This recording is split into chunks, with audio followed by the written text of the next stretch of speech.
Mesdames, Mesdemoiselles et Messieurs, bonjour ou bonsoir si vous, selon l'heure à laquelle vous nous suivez, vous êtes connecté à Géopolis Télévision, branché dans cette grande émission scientifique Science et Société. Science et Société, vous qui nous suivez d'habitude, vous le savez, et vous tous même qui venez de nous suivre à peine pour la première fois, c'est une grande émission qui vous parle de bienfaits de la science, ce que la science fait dans la société et ce que la société fait de la science. À travers cette émission, nous invitons des experts dans leur domaine, des chercheurs, des scientifiques, de professeurs d'université, de promoteurs d'écoles ainsi que de chercheurs dans différents domaines de recherche scientifique qui viennent échanger, partager avec nous sur la science et sur les savoirs. Aujourd'hui, mesdames et messieurs, nous allons un peu voyager ou nous envoler dans l'aérospatial avec ce thème très important. Nous parlerons aujourd'hui des sciences aérospatiales, gage de la sécurité de la République démocratique du Congo. Comment ce domaine très important peut contribuer à la sécurité de notre pays. Et comme vous le savez, le Congo, c'est un pays gangréné par la guerre, un pays vraiment en difficulté face à des conflits armés et à autant de problèmes. Et nous avons ce soir développé sur ce thème, nous avons invité un grand professeur qui se connaît dans son domaine, le professeur Siabembi, voulais-je dire, Gianni Mukendi. Il est spécialiste dans le domaine de l'aérospatial. Bonjour, professeur. Bonjour, monsieur le journaliste. C'est un honneur de vous avoir sur ce plateau. Vous êtes professeur à l'Institut supérieur des techniques appliquées ISTA et vous êtes le chef de la section technique et donc la section qui regorge à son sein ces domaines de l'aérospatial qui nous réunit ce soir ici. J'espère que nous allons beaucoup développer sur ces sujets. Je rappelle à nos fidèles téléspectateurs que cette émission Science et Société est diffusée chaque vendredi à partir de 20h10 et rediffusée chaque dimanche à partir de 18h35. Vous pouvez aussi nous suivre sur YouTube à n'importe quand, comme vous voulez et quand vous voulez. Voilà, je ne vais pas monopoliser la parole. Je passe directement la parole à notre invité, monsieur le professeur Siabembi Mukendi Gianni.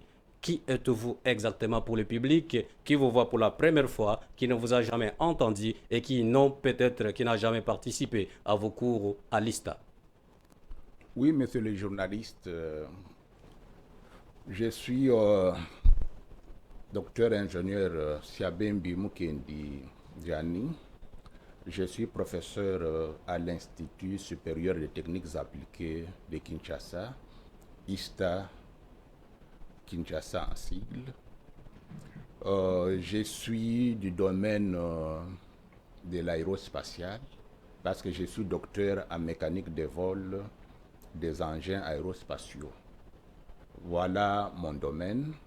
Je suis également le coordonnateur de la cellule d'études et de recherche aérodynamique où nous faisons l'aérodynamique de toutes sortes d'engins volants. Et je suis également le promoteur du centre de recherche en transport et mobilité. Voilà en quelque sorte ma brève présentation, monsieur les journalistes. En tout cas, c'est très important, c'est très enrichissant et nous savons que vous êtes vraiment spécialiste dans vos domaines. Alors, nous voudrions, professeur, informer peut-être à notre public et qui, peut-être c'est pour la première fois, qu'ils entendent parler des sciences aérospatiales. Parce que nous avons autant de jeunes qui naissent, qui obtiennent leur diplôme, mais est-ce qu'ils s'inscrivent dans ces domaines-là? Est-ce qu'ils sont informés de ça? Commençons d'abord par savoir c'est quoi les sciences aérospatiales. Merci beaucoup, monsieur les journalistes. Le terme aérospatial englobe deux entités. La première entité, c'est l'aéronautique, qui se rapporte aux avions, aux hélicoptères, aux drones, c'est-à-dire les engins volants qui se déplacent dans ce que nous appelons atmosphère basse, c'est-à-dire l'atmosphère basse qui est constituée de la troposphère et de la stratosphère. Les avions, les hélicoptères et les drones se déplacent dans cette atmosphère-là. Et quand on parle de l'aérospatiale, la première entité c'est l'aéronautique, la deuxième c'est astronautique où nous voyons également les engins volants qui naviguent dans la haute atmosphère, c'est-à-dire à partir de la mésosphère jusqu'à la thermosphère. Ces engins-là, nous les appelons engins spatiaux. Dans cette catégorie-là, nous pouvons trouver ou parler, si vous voulez, des satellites. Nous pouvons parler des navettes spatiales. Nous pouvons parler des ondes spatiales également. Voilà en quelque sorte ce qu'on trouve dans ce qu'on appelle aérospatial. Donc ce sont les sciences que j'ai toujours qualifiées de souveraineté ou d'indépendance d'un pays. Exactement, professeur, c'est vraiment une belle entrée en matière. L'aérospatial englobe à la fois l'astronautique et l'aéronautique. Et donc, si vous vous envolez dans l'espace comme nous voyons là-bas Congo Airways et les autres compagnies d'aviation congolaises, c'est dans le domaine de l'aéronautique. Et lorsque vous prenez par exemple les fusées et les autres, là vous êtes dans le domaine de l'astronautique. C'est dit par le professeur Mukendi. Je voudrais savoir aussi, professeur, est-ce que dans cette section de l'aérospatiale, il y a aussi d'options et de sous-options des orientations au niveau des listas? Oui, monsieur le journaliste, je suis content de cette question que vous venez de poser. À l'ISTA, il y a plusieurs sections. Il y a la section mécanique, la section aviation civile, la section météorologique, la section électronique, la section électricité, la section maintenance et la section informatique. Au niveau de l'aviation civile, c'est là où on fait tout simplement la gestion des aéroports et, et des compagnies aériennes aussi. On fait l'exploitation aéronautique. On peut aussi étudier certaines aides à la navigation qui peuvent aider les avions à atterrir ou à décoller en toute sécurité. Mais au niveau de la section mécanique, là-bas, nous avons la mécanique d'aviation, où on peut aussi intervenir sur les moteurs d'avion, les dépanner, les maintenir en bon état. Et ça, c'est au premier cycle, hein, le cycle qu'on appelle licence. Au deuxième cycle de master, là, nous avons l'aérotechnique, au sein de laquelle on parle de façon approfondie de l'aérospatiale.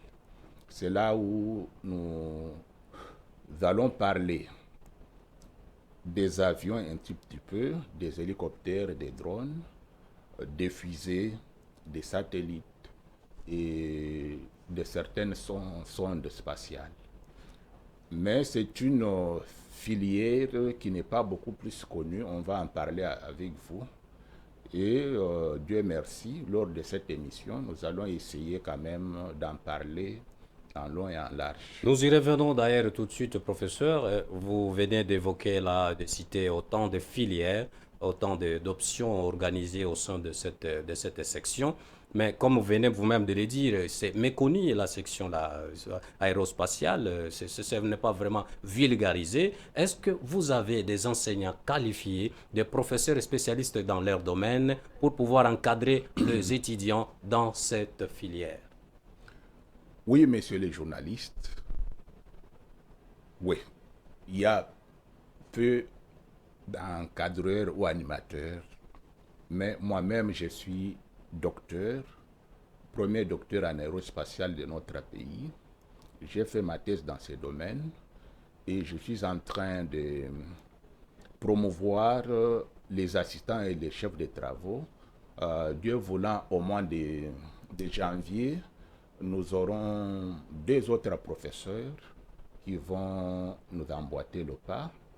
Le colonel Kabang Mpinga Trudon, qui fait aussi sa thèse dans le domaine aérospatial, et le CT, chef de travaux Dieman Tokime, qui fait également sa thèse dans le domaine. Il y a nos assistants que nous encadrons aussi. et certains étudiants des licences que nous avons aussi encadrés qui ont produit de bons travaux. Je pense que avec l'aide de notre gouvernement, dans peu de temps, nous aurons beaucoup d'enseignants dans ces domaines qui est en quelque sorte l'espoir de notre pays.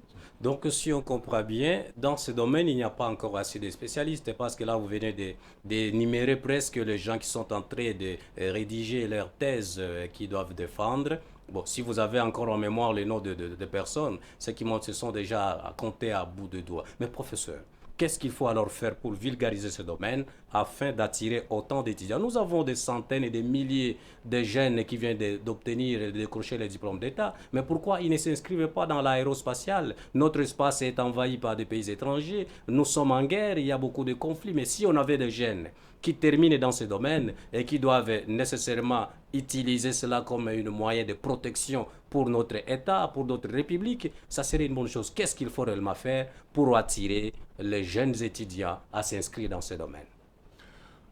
Merci, journaliste. Les jeunes sont là. Pour nous, une guerre ne peut pas constituer un endormissement, on est dans la distraction, non.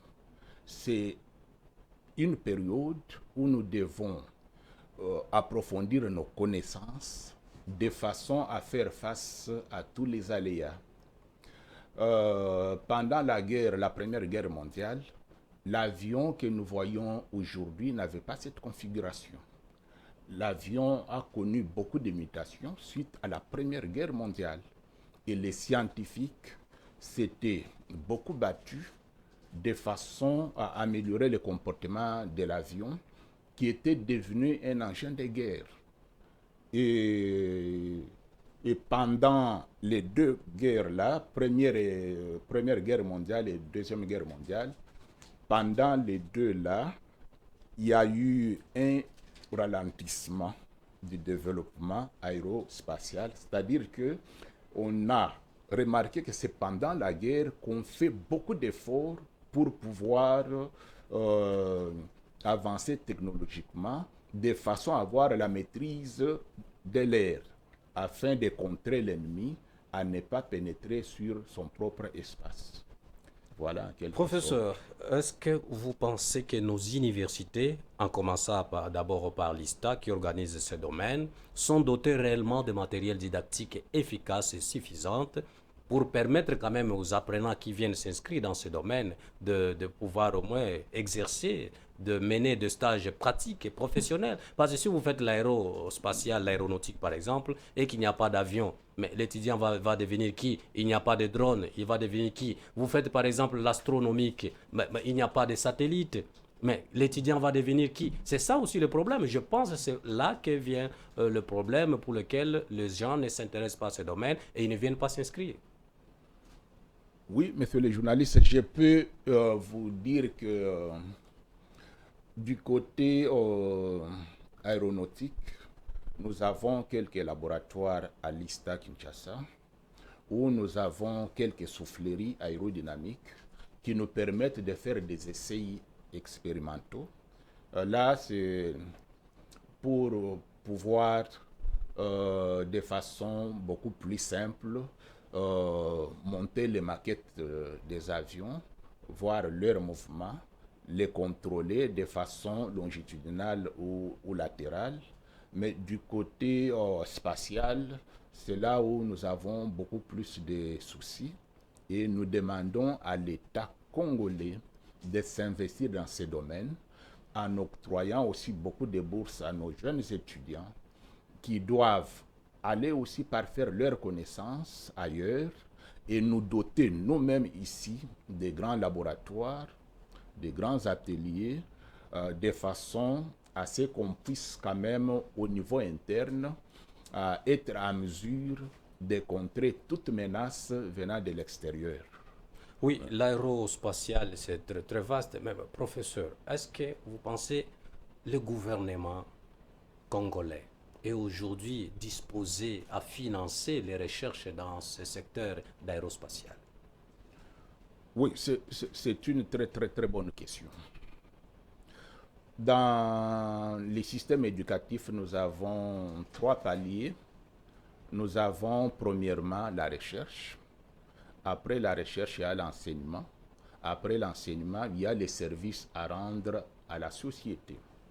C'est là où notre pays doit essayer d'aider les scientifiques de façon à amener des problèmes à résoudre au sein des universités. Il y a beaucoup de problèmes qui se posent dans toutes nos entreprises. Comment est-ce qu'on trouve des solutions à tous ces problèmes-là au moment où il y a des universités qui chôment, qui attendent des problèmes à résoudre, mais restent comme ça sans pour autant être sollicités par les gouvernements. Les scientifiques sont en quelque sorte comme les tam-tams. Pour entendre leur belle mélodie, il faut les frapper. Voilà ce que l'État doit faire de nous. Il faut nous frapper pour entendre notre belle mélodie, pour nous pousser à aider notre État à faire face à toutes sortes d'éventualités. Alors, pour faire face à toutes sortes d'éventualités, mesdames et messieurs, nous sommes dans l'émission Sciences et Société. Comme vous le savez, Sciences et Société, c'est une émission qui vous présente les bienfaits de la science et ce que la science fait dans la société et ce que la société fait de la science. Aujourd'hui, nous avons reçu le professeur Siabembi Mukendi Djani. Il est spécialiste de l'aérospatiale et chef de section à l'Institut supérieur et technique appliqué, ISTA. Monsieur le professeur, je reviens vers vous. Vous avez évoqué quelque chose par rapport à la sécurité. Et exactement, je voulais vous poser une question là-dessus. Comment les sciences aérospatiales, par exemple les satellites, les drones, peuvent contribuer réellement à sécuriser notre pays? Merci beaucoup, messieurs les journalistes. Sans les sciences aérospatiales, je peux dire qu'il n'y a pas de souveraineté, il n'y a pas d'indépendance. Parce qu'on peut piétiner nos frontières à tout moment. Il peut y avoir des déplacements des groupes armés tels que nous les vivons à tout moment. Il peut y avoir les bandits urbains qu'on appelle Koulouna ici qui font des gaffes à tout moment. Mais si on avait des appareils capables de détecter les mouvements de tous ces Koulouna, ou bien des groupes armés, ou bien des pays étrangers qui nous agressent à l'Est, on pouvait facilement avoir une sorte de domination sur tous ces problèmes-là. C'est pourquoi nous demandons à notre État de tout faire pour avoir les satellites. Pas seulement les satellites de télécommunications, non. Nous avons aussi besoin d'un satellite d'observation de la Terre. Donc, un satellite à défilement à basse altitude qui peut détecter toute entrée au niveau de nos frontières, qui peut même anticiper sur le lancement des missiles d'un pays étranger comme le Rwanda chez nous, qui peut tout faire de façon à préserver nos ressources naturelles. Nous avons un grand pays qui regorge plusieurs ressources naturelles. Cela pourra toujours provoquer la convoitise des pays limitrophes. Nous avons 9 pays limitrophes qui nous envient et qui ne pourront pas toujours nous laisser libres. Ils vont toujours tout faire pour essayer de façon illicite de tirer profit de nos ressources naturelles. Alors, professeur, vous avez évoqué une chose importante, là, j'y reviens là-dessus. Si, par exemple, on vous appelait, vous, professeur, qui est spécialiste de ce domaine, par le gouvernement congolais, bien entendu, les autorités voudraient peut-être fabriquer des aéronefs, des drones, des avions. Est-ce que, à votre niveau et avec les étudiants ou les assistants que vous encadrez, vous pouvez faire quelque chose, comme nous avons vécu avec la fabrication de robots roulage et tant d'autres pendant la Covid? Est-ce que aussi, à votre niveau, pour l'instant là, si le gouvernement débloque le moyen pour cette recherche, vous mettrez votre intelligence au service de la République? Oui, monsieur le journaliste, nous avons beaucoup de travaux déjà dirigés dans ce domaine. Nous avons des travaux sur les drones, que ce soit des drones à mode avion, c'est-à-dire avec l'aile fixe, ou des drones à mode hélicoptère avec l'aile tournante.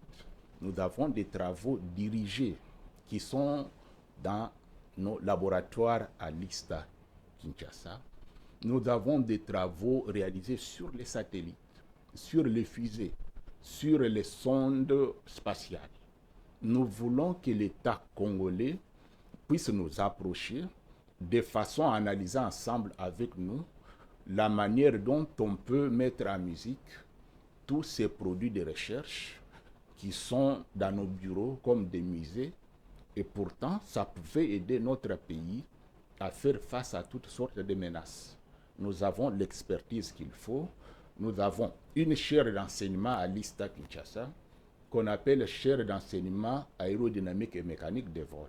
Ça résume pratiquement tout ce qui s'est fait en commençant par les avions, les hélicoptères, les drones, les fusées, les satellites, les navettes spatiales, les vaisseaux spatiaux et consorts. Donc les travaux existent. Il n'y a que l'État congolais qui doit nous approcher pour tirer profit de ce que nous sommes en train de faire.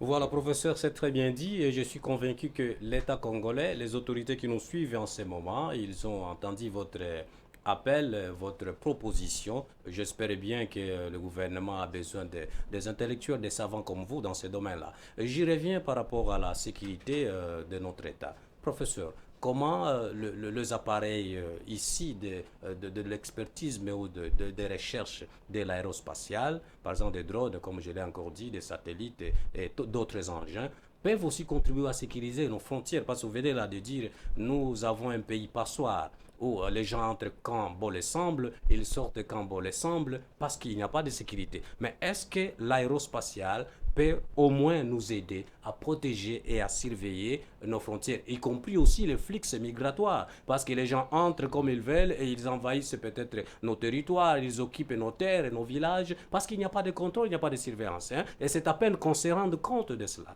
Comment on peut remédier à cela, professeur? Oui, messieurs les journalistes, c'est ce que je venais de vous dire. Nous avons tous les moyens possibles pour pouvoir sécuriser notre territoire national. Ça fait tellement mal dès qu'on est appelé professeur ou professeur ordinaire et on n'est pas en mesure d'aider nos concitoyens à vivre apaisement au moyen de nos produits de recherche. Parce que nous avons des produits de recherche dans ce domaine qui doivent aider le pays à bien contrôler les flux migratoires, à bien contrôler tout ce qui s'est fait sur son sol, à bien contrôler la façon dont on peut protéger nos forêts, à contrer les braconnages, à contrer toutes sortes de menaces pouvant aider notre forêt à perdre sa caractéristique principale de lutter contre le réchauffement climatique.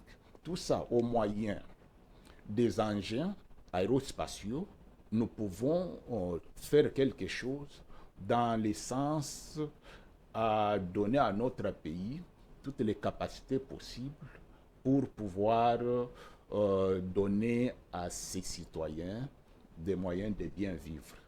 Voilà, s'il y a, professeur, s'il y a des opportunités d'investissement dans ce secteur aéronautique, mais il faudrait nécessairement qu'il y ait peut-être un cadre légal, un cadre réglementaire. Mais quel cadre, d'après vous, un cadre réglementaire qui peut nécessairement attirer les investisseurs pour qu'ils puissent eux aussi s'intéresser à ce domaine de l'aérospatial? On ne doit pas seulement parler de football, parler, je sais pas moi, de l'agriculture, parler de mines, mais il faut aussi qu'on investisse dans ce secteur. Mais quelle est la loi qui peut réellement réguler ce secteur-là et comment on peut attirer les investisseurs? Oui, messieurs les journalistes, du côté de l'aviation civile, il y a une loi déjà qui régente ce secteur. C'est du côté aérospatial où il nous faut quand même avoir des textes réglementaires. À notre niveau, nous pouvons faire des propositions. Mais ça, c'est un élément capital que je compte aussi vous dire que nous ne pouvons pas seulement nous limiter à lancer des satellites, non. Nous pouvons aussi avoir une station spatiale congolaise. avec une bonne réglementation, comme ça existe dans d'autres pays. Il y a l'ONERA en France, bien régi par son cadre juridique. Il y a la NASA aux États-Unis. Pourquoi pas ici chez nous? Tous les pays qui nous entourent, il y en a qui ont déjà des satellites. Il y en a qui nous contrôlent. Il y en a qui peuvent, parce qu'ils savent bien que nous n'avons pas de satellites, ils peuvent tout faire pour nous inquiéter à tout moment. Raison pour laquelle, à travers cette émission, je demande à notre gouvernement de tout faire, de nous approcher, de créer une certaine synergie entre ce que nous faisons au niveau de l'université avec notre armée ou nos services de défense et de sécurité, de façon à pouvoir renforcer la sécurité dans notre pays. Alors, professeur, quel rôle l'aérospatiale en tant que discipline peut aujourd'hui jouer en République démocratique du Congo en ce qui concerne la cartographie et la gestion, par exemple, de voies de transport, tout ça, les voies fluviales, les voies ferroviaires, etc., etc. Oui, monsieur le journaliste, c'est une bonne question. Quand je parle d'aérospatiale, je vois aussi la télédétection qui peut nous aider aussi à avoir une bonne cartographie. Je vois aussi la façon dont on peut lutter contre les différents aléas qui peuvent se présenter dans ce domaine. Et si vous voulez bien, dans un passé récent, dans certains pays, il y avait des petits problèmes, mais leur gouvernement avait réussi à investir des moyens colossaux dans ce domaine et on ne parle plus de ces petits problèmes-là qui dérangeaient la gouvernance de leur pays. Aujourd'hui, avec ce qui se passe à l'Est, professeur, vous, en tant que spécialiste de ce domaine de l'aérospatial, qui nécessairement contribue à sécuriser le territoire et à contrôler les mouvements, et à, voire même à détecter les appareils ou les engins suspects, comment aujourd'hui votre domaine peut nous faciliter la tâche pour mettre fin aux conflits qui, en tout cas, deviennent perpétuelles et récurrentes à l'est de la République démocratique du Congo et pouvoir éviter quand même cette recrudescence de groupes armés qui ne cesse de croître. Et aujourd'hui, on entend tel groupe s'est créé, demain, c'est tel autre groupe qui s'est créé, etc., etc. Est-ce que ce domaine-là peut au moins aider le gouvernement et voire même notre armée, nos forces de sécurité et de défense pour pouvoir dévancer au moins les tactiques de l'ennemi pour protéger le territoire? Oui, messieurs les journalistes, les pays qui nous agressent savent que nous n'avons pas les moyens de contrôler notre espace, que ce soit l'espace atmosphérique ou hors atmosphérique. Ils savent que, comme nous n'avons ni antenne radar, ni satellite, ni des sondes spatiales capables de capter toutes ces émissions-là, ils nous provoquent et ils nous mettent toujours mal à l'aise. Des fois, ils viennent avec des brouilleurs de signaux qu'on pouvait éviter si on avait des moyens spatiaux adéquats. Et c'est facilement évitable. Nos parcs nationaux, on pouvait aussi bien les protéger sur base des moyens aérospatiaux. Nous avons toutes nos voies navigables. On pouvait aussi les sécuriser, les protéger et créer un certain développement à partir de la prestation des engins aérospatiaux. C'est en quelque sorte un cri d'alarme que je lance en direction de nos décideurs de s'investir corps et âme dans ce domaine en faisant de façon à ce que dans toutes nos filières à caractère technique, que les sciences aérospatiales soient insérées, qu'on ne puisse pas seulement se fier à ce qui a toujours existé. C'est bien bon.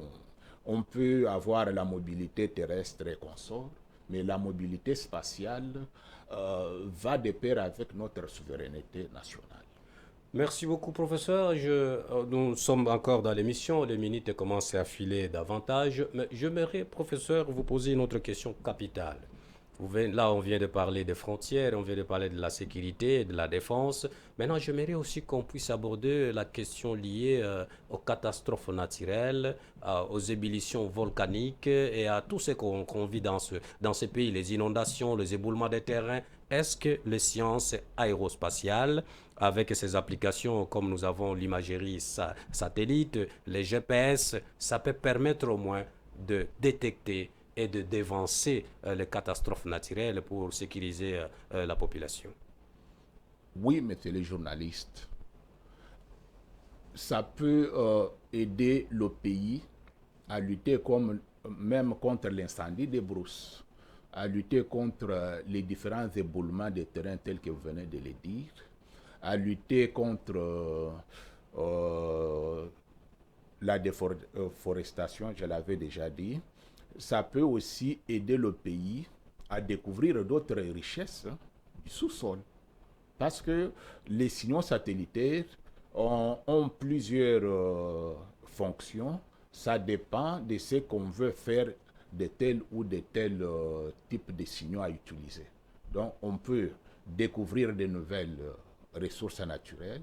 On peut lutter contre même certaines maladies aussi. On peut aider à faire déplacer les équipes médicales de façon à contrer aussi certaines épidémies.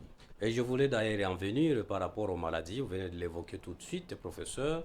Est-ce qu'il vous arrive parfois qu'on vous associe, hein, vous en tant qu'expert de ce domaine, dans l'élaboration des stratégies pour pouvoir au moins mettre en place un plan d'action afin de sécuriser au moins le territoire ou le peuple par rapport, par exemple, à des maladies comme on venait de le dire. Nous avons connu ici la maladie à virus Ebola, nous avons connu ici le coronavirus et tant d'autres, les Mpox et tout ça. Mais est-ce que les experts de l'aérospatial, quel est leur rôle dans ce sens-là? Est-ce que vous êtes associés quand il s'agit des assises ou de l'élaboration de plans dans ce sens? Non, messieurs les journalistes, on ne nous associe même pas dans tous ces groupes-là dont vous venez de parler. Même dans la prestation des drones dans notre pays actuellement, nous ne sommes pas associés. Et pourtant, on pouvait y apporter quand même une pierre angulaire assez importante. Nous voulons tout simplement que l'État congolais puisse prendre conscience que pour bien sécuriser ses concitoyens, il faut absolument mettre un accent aigu sur les sciences aérospatiales. Et quand je parle des sciences aérospatiales, je vois l'aérodynamique, je vois la balistique, je vois la mécanique des vols, je vois l'astronautique, je vois la propulsion, tant aérienne que spatiale. Ce sont de telles sciences qui, qui doivent même booster le développement de notre pays, même renflouer les caisses de l'État au moyen de leurs prestations. Et puis, même le taux de chômage va baisser de façon assez acceptable parce qu'il y aura des centres créés à travers le pays. Nous avons un pays très vaste avec 6 provinces, avec 26 provinces, je voulais dire. Si dans chaque province, on pouvait avoir un centre aérospatial, ça créerait beaucoup d'emplois. Et chaque province aussi, on pouvait de façon beaucoup plus décentralisée avoir aussi des sous-centres partout. Vous verrez que cela engloberait une grande masse de nos populations. Oui, l'aérospatial peut créer réellement des emplois en République démocratique du Congo et pour diminuer aussi le taux de chômage de nos jeunes. Mais professeur, aujourd'hui, au stade actuel, la République démocratique du Congo peut se permettre d'investir dans l'aérospatial? Est-ce que vous pouvez conseiller au gouvernement aujourd'hui d'investir dans ce domaine et de créer de l'emploi comme vous venez de le dire? Oui, messieurs les journalistes, ce n'est même pas seulement un souhait, mais c'est une nécessité absolue. Si nous tenons bien à notre existence en tant que nation, en tant que pays, en tant qu'État, nous devons nous lancer dans les sciences aérospatiales. Nous devons avoir des satellites, toutes sortes de satellites. On peut avoir les satellites de télécommunications, satellites d'observation de la Terre, tout ce qu'il faut pour essayer de contrôler tout engin qui nous survole. Parce qu'il y a beaucoup d'argent qui nous échappe, il y a des engins qui nous survolent, dont on n'a même pas de moyens pour pouvoir les détecter afin d'avoir des redevances en provenance des structures qui les emploient. Donc, cela me pousse à dire que notre pays est obligé de mettre sur pied une station spatiale de façon à gérer tous nos engins aérospatiaux. Mais est-ce qu'aujourd'hui, à ce stade, professeur, est-ce que le Congo peut évoluer seul dans ce secteur-là ou on peut s'associer à d'autres nations qui ont déjà l'expertise et l'expérience dans ce secteur? Lorsque le Congo veut créer son industrie aérospatiale, est-ce qu'il faut que ça soit, elle doit le faire seule ou elle doit s'associer à d'autres États comme la France, la Russie, les États-Unis ou le Canada qui sont aussi développés dans ce domaine ou la Chine? Oui, messieurs les journalistes, le pays où le Congo ne peut pas évoluer en vase clos, il doit toujours s'associer aux autres États qui ont déjà fait des preuves dans ce domaine. C'est la raison pour laquelle je vous ai parlé de certaines bourses d'études qu'il faut octroyer à nos jeunes Congolais qui doivent aussi aller ailleurs, voir la façon dont se fait la technologie aérospatiale, aller aussi dans des grands centres à travers le monde, comme je venais de le dire. Vous vous rendrez compte que dans moins de 5 ans, notre pays pourra rivaliser même les anciennes nations qui ont toujours détrôné, qui ont toujours presté ou bien qui ont toujours évolué dans ces domaines très cruciaux. Alors, comment nous pouvons aujourd'hui, professeur, adapter notre système éducatif avec l'évolution aujourd'hui de la technologie, surtout dans l'aérospatiale? Parce que je vois s'il y a des défaillances, surtout en matière en ce qui concerne les inscriptions au niveau dans ces domaines-là, au niveau de l'ISTA. C'est parce que peut-être depuis l'école maternelle, primaire et secondaire, on ne parle pas de l'aérospatiale, on ne forme pas, on n'initie pas nos enfants, hein, nos gosses à cette science-là, parce que quand on est à l'école primaire, secondaire, on passe beaucoup plus le droit, la médecine, les sciences politiques, le journalisme, la communication, etc., etc. Mais est-ce qu'on peut aujourd'hui, vous pouvez proposer une réforme du système éducatif pour au moins inclure aussi les aspects liés à l'aérospatiale afin de donner le goût et les rêves à nos jeunes de pouvoir embrasser ce domaine? Merci beaucoup, messieurs les journalistes.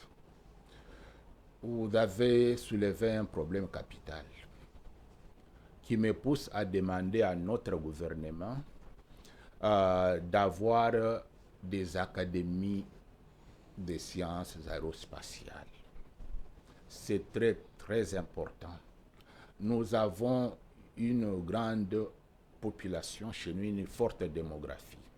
Nous pouvons, dans peu de temps, avoir des cadres bien formés dans ce domaine. Dans des structures qui existent, par exemple à la faculté polytechnique, j'aimerais qu'il y ait un nouveau département créé aussi, un département d'aérospatial qui pourrait aussi exister comme les autres là qui existent, comme je vois le département de construction à la faculté polytechnique, le département de mécanique, électronique et électricité, qu'il y ait aussi cette réforme-là académique pour que à ce niveau-là, qu'on puisse aussi former les ingénieurs civils en aérospatial. Mais dans les autres instituts supérieurs à caractère technique, qu'il y ait aussi des sections de type aérospatial, de façon à donner quand même une certaine émulation, un goût à nos jeunes gens, à partir des humanités, à faire aussi des choix judicieux, de façon à donner au pays une masse importante de cadres dans le domaine aérospatial. Oui, professeur, nous tendons presque à la fin de notre émission. Il nous reste quelques minutes, mais je vous reviens avec une question très importante. Je voudrais d'abord rappeler à notre public, et vous qui nous suivez, cette émission est diffusée chaque vendredi à partir de 20h10 et rediffusée chaque dimanche à partir de 18h35 minutes. Vous pouvez aussi nous suivre sur YouTube à travers l'adresse YouTube de Géopolis. Vous cliquez, vous tapez juste Géopolis TV et vous allez voir nos émissions, tout ce qui est diffusé ici sur place. Nous appelons aussi tout le détenteur ou le teneur de la science ou de la connaissance, tous les écrivains, le responsable de centres de recherche ou le promoteur d'écoles et des universités, de pouvoir entrer en contact avec nous à travers le numéro qui est affiché sur le banc de vos écrans, de nous appeler pour que nous puissions organiser une émission spéciale avec vous et faire la promotion de toutes vos activités ou partager les savoirs que vous détenez avec le public. Parce que notre public a soif de savoir, a soif d'apprendre davantage. Je reviens vers vous, professeur Gianni. J'aimerais cette fois-ci vous amener au moins dans l'environnement ou le changement climatique. Parce que vous m'avez amené dans l'aérospatial Ouais. et j'aimerais aussi, en étant dans l'espace ou dans l'atmosphère, qu'on puisse au moins aussi parler de changement climatique. Comment les sciences aérospatiales, avec toute la technologie qu'elles détiennent, peuvent aujourd'hui contribuer peut-être à la protection de l'environnement et quel est le rôle réellement que cette science ou ce domaine peut jouer dans le changement climatique et la protection de l'environnement? Merci, messieurs les journalistes.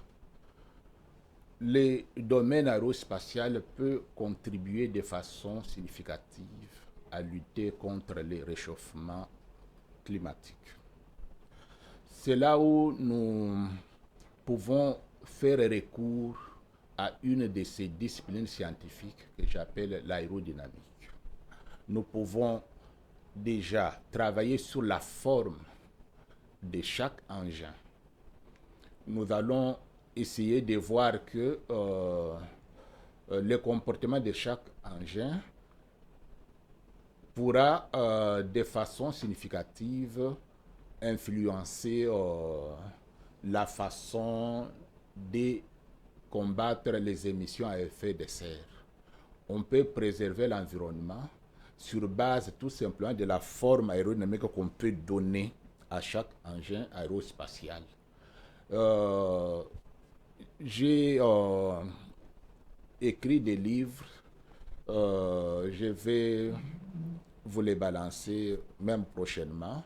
Vous verrez qu'il y a un aspect important qui a été abordé dans ces documents sur la lutte contre le réchauffement climatique à partir des sciences aérodynamiques.